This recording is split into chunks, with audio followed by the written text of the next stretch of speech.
રાજ્યના હવામાન વિભાગે રાજ્યમાં હીટવેવની આગાહી કરી છે।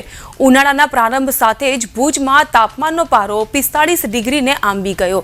હવામાન વિભાગ દ્વારા રેડ એલર્ટ જાહેર કરવામાં આવ્યું છે। આજથી 3 દિવસ સુધી કચ્છ સહિતના રાજ્યના અનેક શહેરોમાં કાળઝાળ ગરમી પડશે। ભુજમાં તાપમાનનો પારો સતત વધી રહ્યો છે। ગરમીના કારણે જનજીવન પ્રભાવિત થયું છે।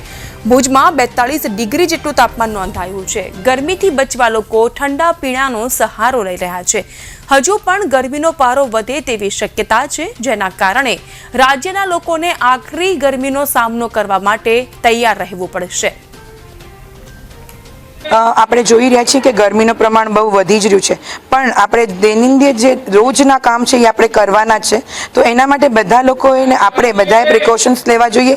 એક તો આપણે સનગ્લાસનો યુઝ કરવું છે, સનસ્ક્રીન્સના યુઝ કરવા જોઈએ, પ્લસમાં સાથે સાથે આપણે ઘરે બી જે આપણા આયુર્વેદિક ઉપચારો છે એ કરવા જોઈએ।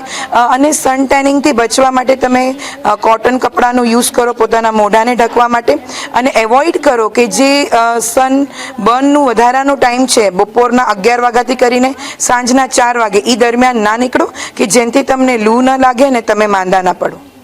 બહુ જ ગરમી લાગે છે। અત્યારે 10 વાગ્યા પછી ઘરથી બહાર નીકળવા જેવું નથી રહ્યું। અત્યારે વધારાના કામ હોય પહેલાં પતાવી લઈએ છીએ, નહીં તો પછી સાંજ પછી જઈએ છીએ, કેમ કે એલર્જી, સ્કિનની એલર્જી બી અત્યારે વધી ગઈ છે। પાણીનો ઉપયોગ વધી ગયો છે, જ્યુસ ને એ બધી વસ્તુનો ઉપયોગ વધારે અમે કરીએ છીએ। બહાર નીકળીએ છીએ ત્યારે કારમાં નીકળીએ અથવા તો ભૂકાની બાંધીને ગોગલ્સ પહેરીને નીકળીએ છીએ, એમને નીકળતા નથી।